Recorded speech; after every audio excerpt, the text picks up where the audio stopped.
Well, So I always said, I'm very pleased to do the graveyard session, more like a tutorial.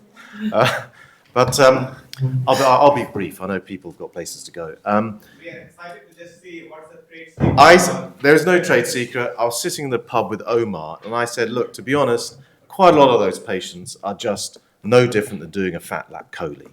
And I said, look, if you get optimal conditions, you do it first on the list, I'm sure it'll be fine. We just need a sort of hitman type anaesthetist who's quick, efficient, no pain. Wakes them, gets them to sleep, wakes them up. You're done by 9 o'clock. I bet you by the end of the day, some of those patients will go home. And so that's where it started, really. And I didn't quite realise how much, frankly, animosity there would be to this. And, you know, we have a whole range of patients like you do. Some really high BMI, sickle cell cardiomyopathy, but there's a whole group of patients who are younger, fitter, they're not on insulin yet, they haven't got sleep apnea, they haven't got all these things. And, you know, BMI is under 45. And you think, well, actually they are just obese lap choles, effectively, as a surgeon. And as an anaesthetist, you need someone who, you know, everyone knows those anaesthetists who are so efficient, they never have any pain, they wake up promptly, and you know by 5, 6 o'clock when you see them on your inpatient list, you think you could have gone home. So I just thought, let's put it into practice. But obviously with governance and, you know, all different groups of people involved, it turns into a bit of a kaleidoscope of go down to day surgery manager says, what? Gastric bypass? That can't be done in day unit, the staff will go mad.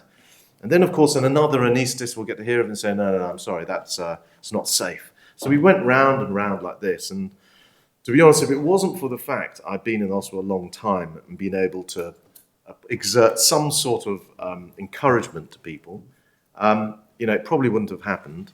But it did happen, and in fact, we had a number of these engagement meetings. We had to meet sort of the people in day surgery and get the anaesthetist down, Ajit, who, despite his appearance, is the hitman of anaesthetics at St George's. All right.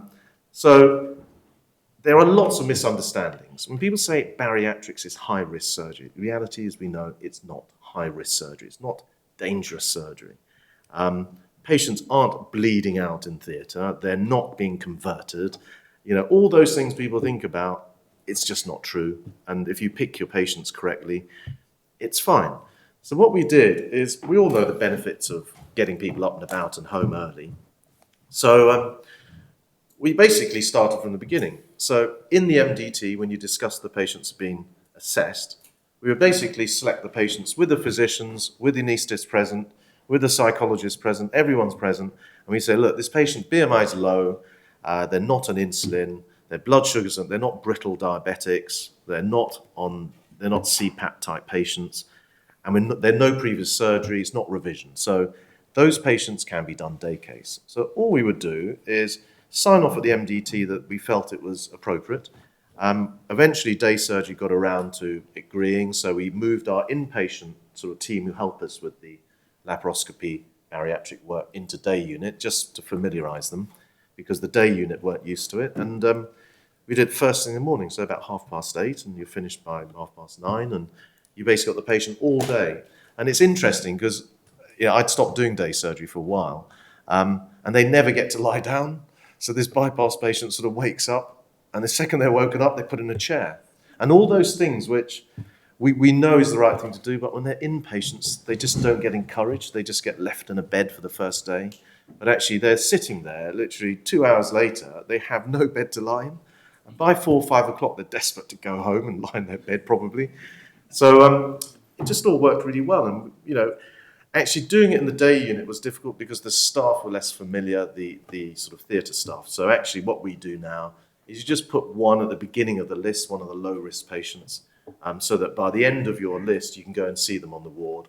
It does mean we have to get the nurses on the ward to get them up and about, because the day unit is so well designed to not let them fall asleep in a bed. And they're sitting up right from the start, and they've got nowhere to rest. They have to go up and walk. So I think it's a cultural thing. There is a selection issue. It's something which you wouldn't have your trainees do at the beginning, unless it was most senior fellow type trainee. So you do need, you know, either one or two sort of experienced consultants doing it. So it's a fairly smooth operation and minimal operative time. We use the humidified gas to insufflate. We ran at low pressures, so we tried to make sure we didn't run at sort of 12, 15. You try and have it 10 to 8, that sort of territory. All the things we instinctively feel will probably improve recovery after this type of surgery.